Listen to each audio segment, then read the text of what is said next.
इस परंपरा में महिलाओं की देवताओं से शादी कराई जाती है।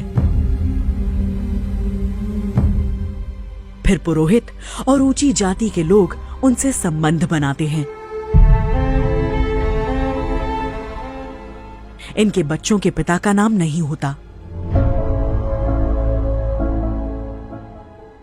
मजबूरन ये वेश्यावृत्ति और भीख मांगकर जिंदगी जीती हैं।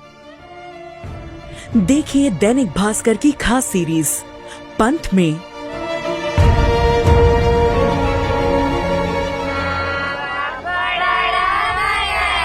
एक ऐसी परंपरा जहां धर्म के नाम पर बच्चियों को मंदिर में दान कर देवदासी बनाया जाता है।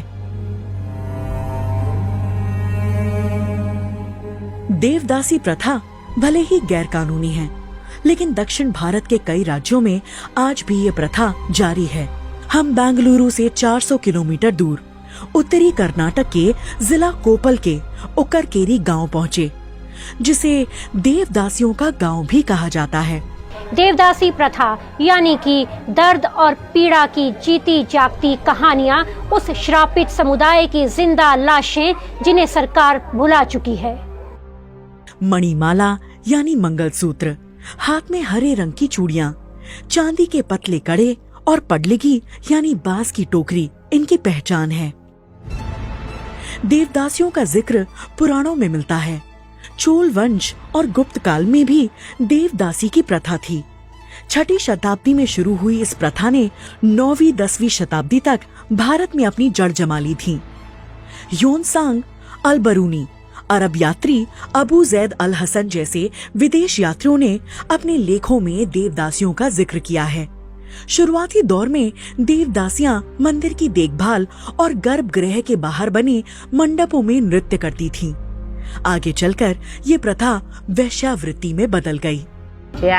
ऊंची जाति के मर्द हमारे साथ जब तक चाहें शारीरिक संबंध बनाते हैं। एक बार हम प्रेग्नेंट हुए कि दोबारा वो अपनी शक्ल नहीं दिखाते। हमारी किस्मत खराब है कि हम इसे शोषण भी नहीं कह सकते हैं। देवदासी महिलाएं शूद्र होती हैं। ऊंची जाति के लोग संकट आने का डर बताकर दलित परिवार की लड़कियों को देवदासी बनाते रहे हैं। मैं और मेरी बेटी दोनों ही देवदासी हैं। इसकी दिमागी हालत ठीक नहीं है।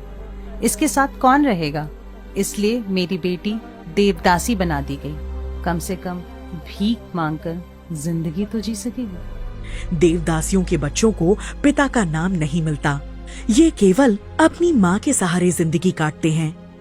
बाप ये कौन बोलता? हमको नहीं देखने को नहीं है। किन बाप बोलते? ये हमारे बाप नहीं बोलना चाहिए, नहीं ले। देवदासी बनने की कोई उम्र तय नहीं होती है। देवदासी बनने के लिए कुछ रीति रिवाज निभाए जाते हैं। मंदिर में सबसे पहले काला कंबल बिछाकर लकड़ी पर बैठाया जाता है। फिर साड़ी, कंगन और चूड़ी पहनाई जाती है।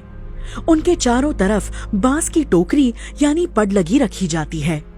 फिर 5 देवदासियां हुदो हुदो मंत्र का जाप करते हुए माथे पर आड़ा सिंदूर लगाकर मणिमाला यानी मंगलसूत्र पहनाती हैं, जिसके बाद 5 घरों से भीख मांगकर लानी होती है।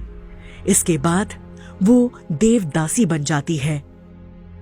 देश भर में देवदासियों को कई नामों से पुकारा जाता है, जैसे उड़ीसा में महारी यानी महान नारी, कर्नाटक में राजा दासी जोग थी, महाराष्ट्र में मुरली और भाविन।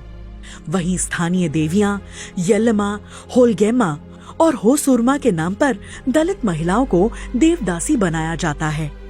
यह तीनों देवियां बहन हैं, जिनके मंदिरों में आज भी देवदासियां मौजूद हैं। तो इनका कहना है बसम्मा का कि ये अभी 3 साल पहले देवदासी बनी है। तो बसम्मा की जो बात है वो सरकार के दावों की पूरी तरह से पोल खोल रही है। कर्नाटक सरकार ने 1982 में इस प्रथा पर रोक लगा दी थी, लेकिन आज भी कर्नाटक में लगभग 70,000 से ज्यादा देवदासियां मौजूद हैं। और सरकार से इनको खाली 1500 रुपया पेंशन मिलती है। आजकल 1500 रुपया में इनके गुजारा चलना बहुत मुश्किल है।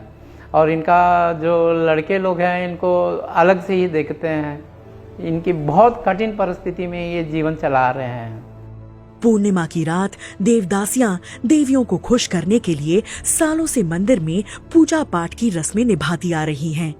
गोद में बच्चे लिए लोगों की खुशियों की दुआएं देती ये देवदासियां खुद के जीवन में खुशियों से दूर हैं।